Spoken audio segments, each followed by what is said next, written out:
Welcome back, Union High School Pre-Calc. We are going to finish up limits today, so we're going to be looking at limits at infinity, both graphically and analytically. What I'd like for you to do is try this warm-up, so pause the screen, see what you got. I'd like for you to rewrite these without negative exponents. Click play when you're ready. All right, so remember that a negative exponent changes the location of the base when you change the sign. So x to the negative 2 is equivalent to 1 over x squared, and so on and so forth. So here are the answers I got. This is actually something we use pretty much every day in calculus. We rewrite expressions like this constantly to make deriving and anti-deriving easier for us, okay? So we're going to be using a little bit of this today. I'd first like to start, again, with a little bit of a graphical review here.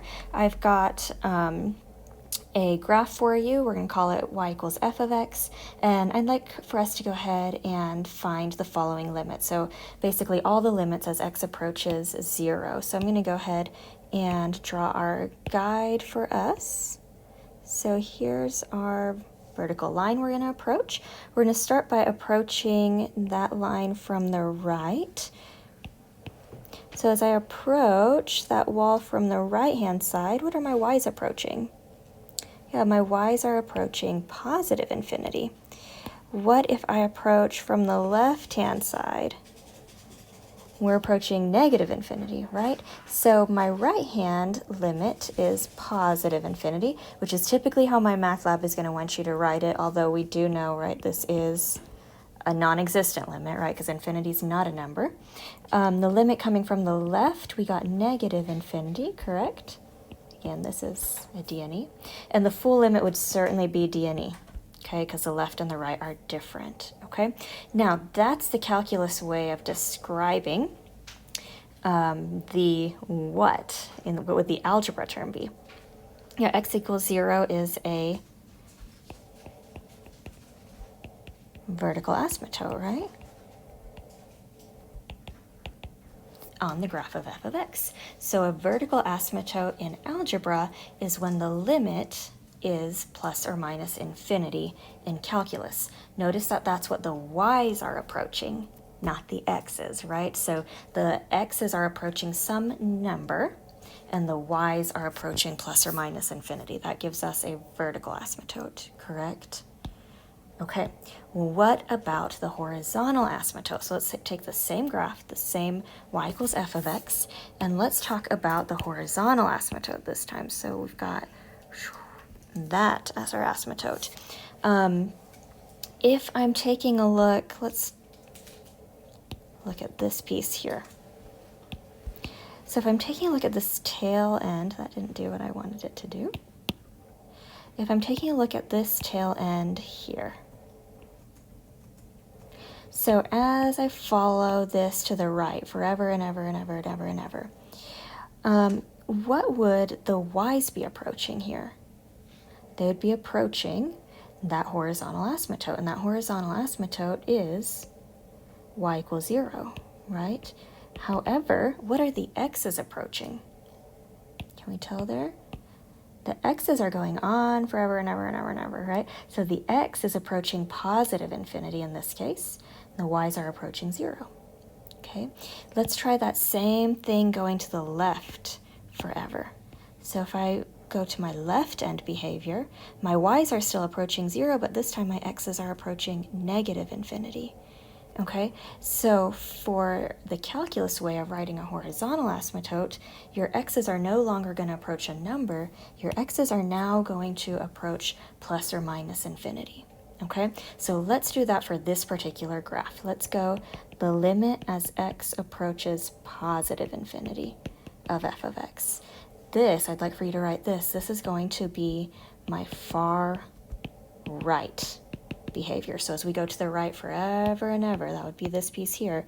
Are my y's approaching any particular number? In this case, they are, right? They're approaching 0. Okay, let's do the same thing for the left-hand side. So let's go the limit as x approaches negative infinity. Well, if x is going in the negative direction forever, that would be your far left, right? So that is going to be this piece here, right? I'm going to the left forever. That's x going to negative infinity. In this case, my y's, once again, are approaching 0, okay? So for horizontal asymptote, what are your x's approaching? Plus or minus infinity. For vertical asymptotes, your y's are approaching plus or minus infinity, right? You can kind of picture that in your head. So here, the limits we just did for the horizontal asymptote, these are x's approaching plus or minus infinity. Vertical asymptote, notice your x's are approaching a number, but your limits are plus or minus infinity, so your y's are approaching the infinity. Okay, let's go and practice that. Take a look at the screen.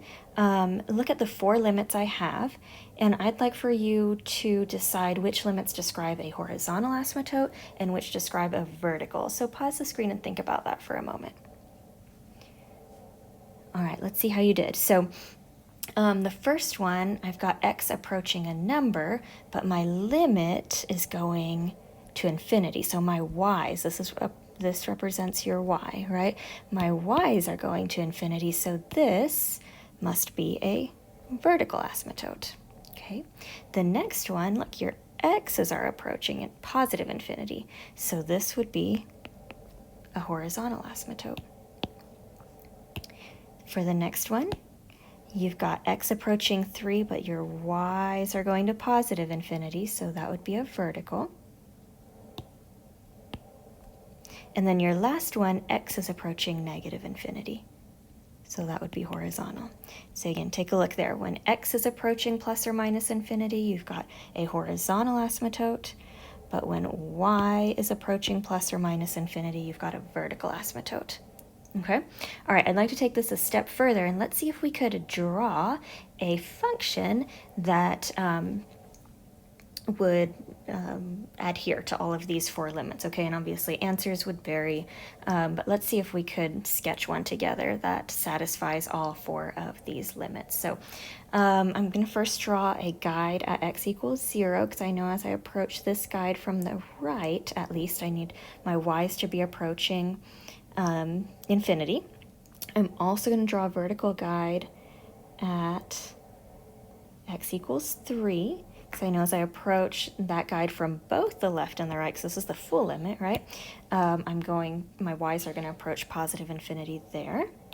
All right, and then I'm going to have a horizontal asymptote at 2,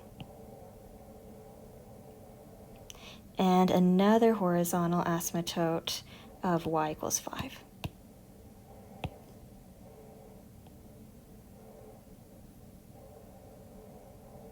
All right, so let's see what we can do here. So I'm going to start with this one first. Coming from the right, I want to approach infinity. So that would look kind of like that. And then I'm going to go ahead and do my next vertical asymptote. I'm going to come here. Coming from both the left and the right of that second one, I want to approach y equals infinity. Correct. All right, so now for my horizontal asymptote, my first one, as x approaches positive infinity, so this would be the far right. So as I go to the right forever and ever, I want my y's to approach that yellow line, y equals 2. And then this last limit, this would be my far left. As I go to the left forever and ever, I want my y's to approach 5. And now we don't know what's going on necessarily to the left of this purple line. Maybe it looks something like this. Okay. The point is that as I go to the left forever, I want my y's to approach 5, and they may be approaching below that red line or above. We don't have enough information to know, but this graph would satisfy everything. And let's double check here, okay? So let's start with this limit. As x approaches 0 from the right, are we approaching infinity? Yes, okay. And then come here. The limit as x approaches infinity of f of x is that 2. Well, that's the far right. So, yep, that works. Okay. Running out of colors. The limit as x approaches 3 from both the left and the right need to be infinity. Those work. And then the final limit as x approaches negative infinity, y approaches 5. So that would be your far left limit, and that works as well. Okay? All right, so those are limits involving infinity graphically. Okay, let's now take a look at how we would do this analytically. And what do I mean by that? I mean, what happens when I give you the function as an equation? Okay, so remind me, as x approaches plus or minus infinity, what piece of the graph are we looking at? We are looking at the horizontal asymptote, right? Well, you are masters at finding horizontal asymptotes, correct? You've done this in Algebra 2. You did a bit more in pre-calc. How do we find horizontal asymptotes? In Algebra 2, we compare the degree of the numerator versus the degree of the denominator when we were looking at rational functions of polynomials. The acronym we used was Bobo Botten eats DC, okay?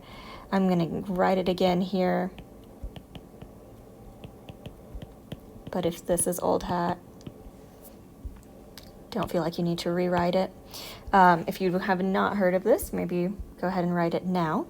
This means bigger on bottom. That's supposed to look like a y equals 0. Botten is bigger on top. None, so no horizontal asymptote, meaning, yeah, I'll come back to that. And this last one, exponents are the same.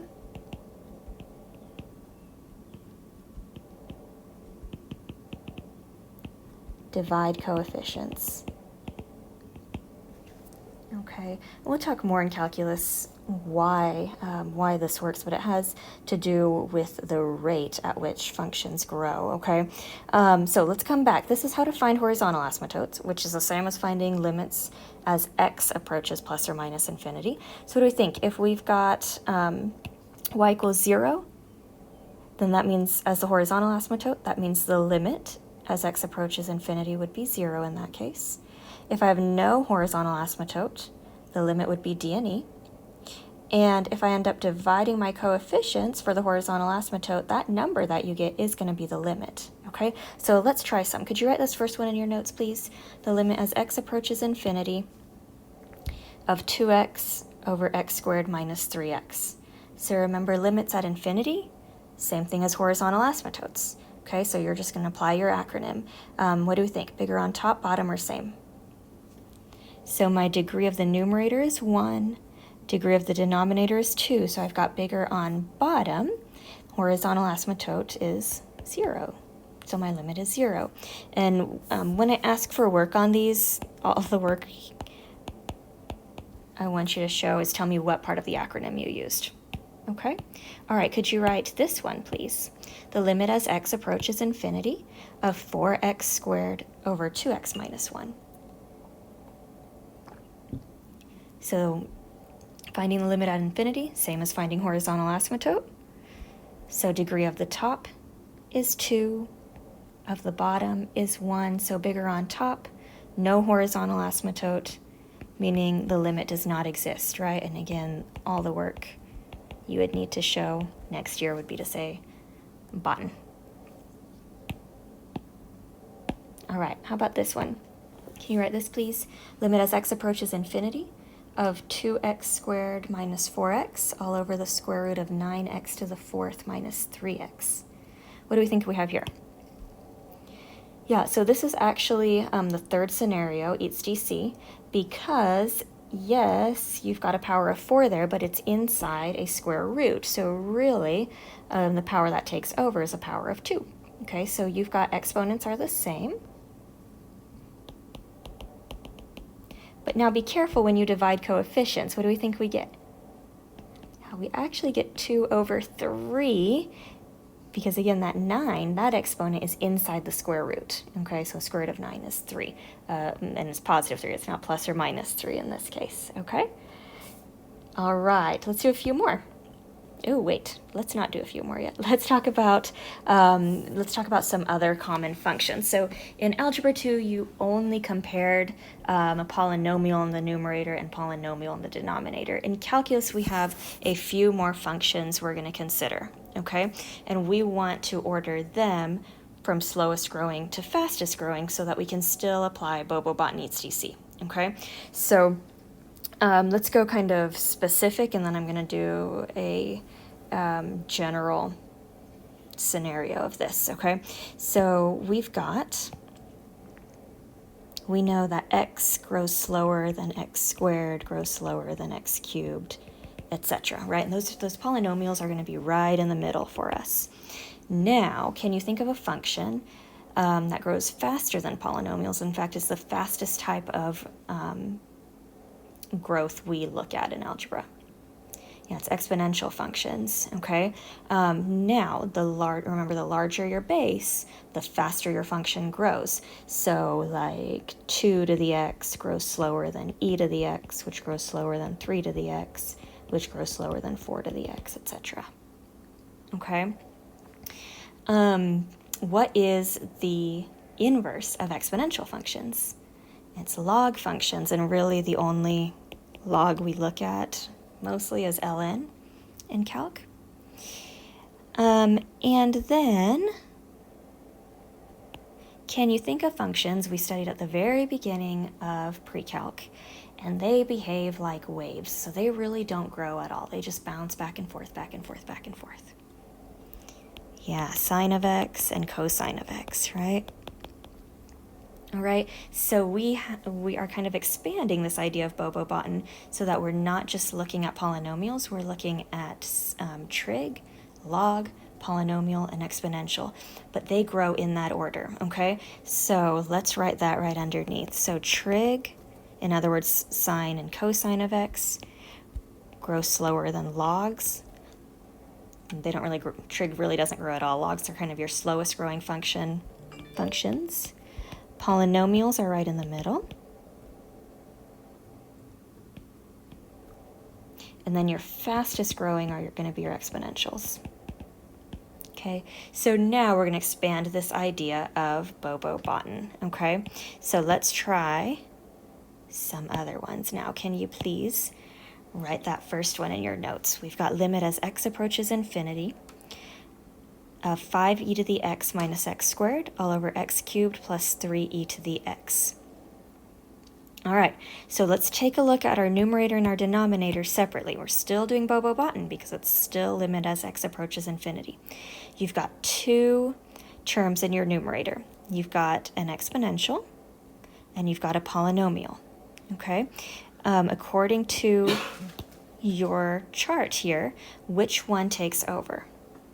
Exponentials grow faster than polynomials, right? So my leading term, if you will, is going to be that 5e to the x. All right, now take a look at your denominator. You've got x cubed and you've got 3e to the x. Again, looking at your chart, which one takes over? Exponentials grow faster. Okay, so think of that as your leading term. All right, so now what scenario do you have? Bobo, Botten, or EATS-DC? In this case, you have EATS-DC because both your leading terms in the numerator and denominator have the space of e to the x. Okay, so if I divide my leading coefficients, exponents are the same, divide coefficients, right? My limit is 5 over 3. All right, let's take a look at the second one. Could you write this one in your notes, please? The limit as x approaches infinity of 3 sine of x plus x cubed all over 2 to the x. Again, let's look at numerator and denominator separately. So numerator, you've got two terms. You've got a trig and a polynomial. Which one takes over? See how polynomial beats trig? Okay, polynomial, I'm going to say is greater, grows faster than trig.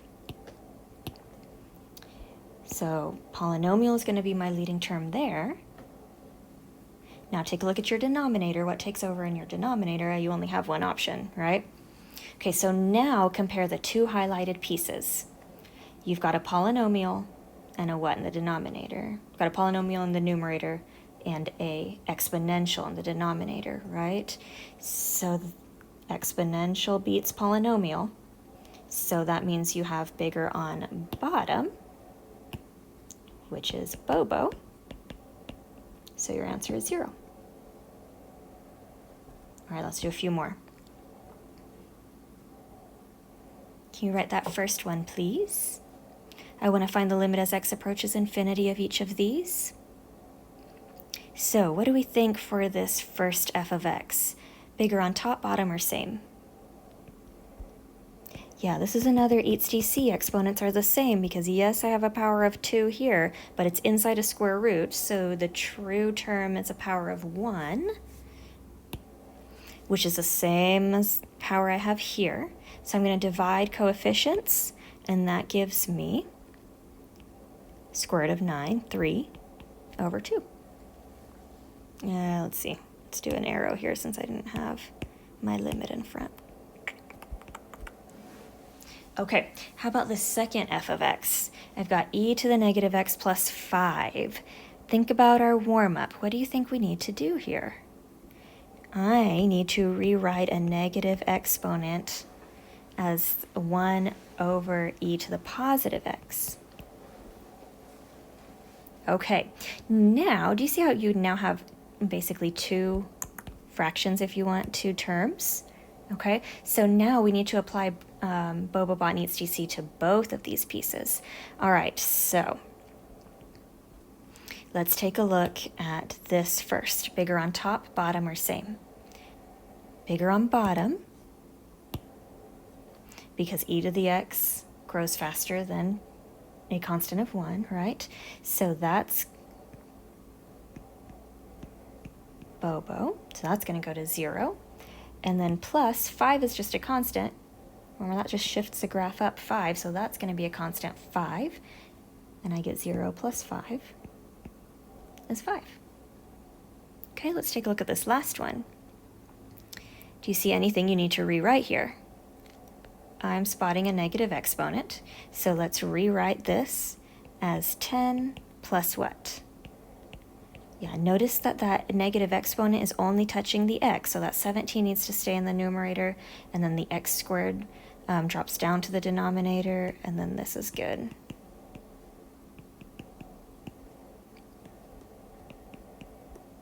Okay, let's apply Bobo-Bot to these 3 terms now, okay? Now that 10 is just a constant, it remains. What do we think about the second term? Bigger on top, bottom, or same? This is going to be bigger on bottom. You've got x squared, right, versus just a constant 17. So that's 0, bigger on bottom. All right, what do we think about this last term? So notice you've got a composition. That's not sine times something, right? That's sine of x squared. So look at your outer function. That's going to determine what is your overall function. In the numerator, you've got a trig, versus the denominator, you've got a polynomial. Remember, polynomials grow faster than trig, so once again, I've got bigger on bottom here, which is 0. So 10 plus 0 is 10. All right, good deal, friends. That is limits involving infinity. You have a My Math Lab assignment on this. Remember, everything's due Sunday. If you are sort of following along with the timeline, you might be watching this like on a Wednesday. You might want to do the homework on a Thursday, and then we've got a recap Desmos activity for you to do, kind of as a recap of all the limits, which would be technically your Friday homework, but you may be working ahead at this point, which is great. Please, again, don't hesitate to reach out to us if you've got any questions. Keep us posted, and we will see you all soon. Bye.